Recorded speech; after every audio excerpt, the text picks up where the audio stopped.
आज के अपने पॉलिटी के लेक्चर में हम लोग एक नया अध्याय लेके आए हैं, भारतीय संविधान की अनुसूचियाँ।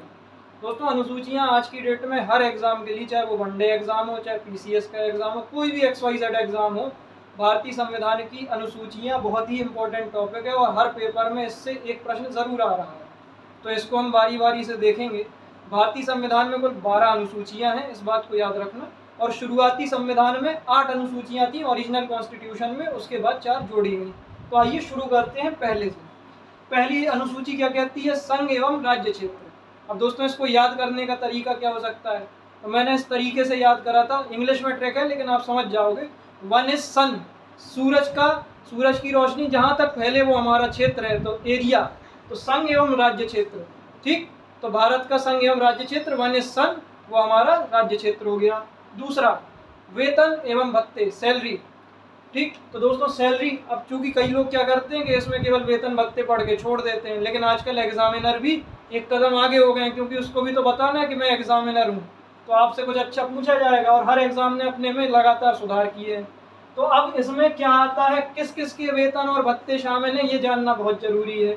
तो सबसे पहले राष्ट्रपति और राज्यपाल के वेतन एवं भत्ते, फिर लोकसभा अध्यक्ष और उसके उपाध्यक्ष के भत्ते, राज्यसभा के सभापति और उपसभापति के, राज्य विधानसभा एवं विधान परिषद, अगर दोनों को मिला दें तो विधानमंडल कहा जाएगा, तो राज्य विधानसभा और विधान परिषद के अध्यक्ष और उपाध्यक्ष के वेतन भत्ते, CAG comptroller and accountant general, ठीक, लेखक एवं महानियंत्रक परीक्षक, वो क्या होता है दोस्तों, अनुच्छेद 148 में इसका उल्लेख मिलेगा। तो इसकी भी जो वेतन भत्ते हैं दूसरी अनुसूची में। सुप्रीम कोर्ट और हाई कोर्ट के जज के वेतन एवं भत्ते दूसरी अनुसूची में।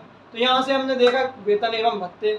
इसके बाद अगर बात करें 3, तो अब दूसरे को याद करने की ट्रिक, 2 इज शू मतलब जूता खरीदने के लिए पैसे चाहिए। अब पैसे कहाँ से आएंगे? जब तनख्वाह मिलेगी। तो यहाँ पे हमारे वेतन एवं भत्ते 2 इज शू। 3 is tree. तो इसको इस तरीके से याद कर सकते हैं कि अमेरिकन क्रांति जब हुई थी, वहाँ एक ऑलिव ब्रांच पिटीशन ली गई थी, ऑलिव के पेड़ की शाखा को पकड़ के वहाँ शपथ ली गई थी। तो यहाँ पे हम 3 इज ट्री मतलब शपथ ले रहे हैं हम पेड़ को साक्षी मान के।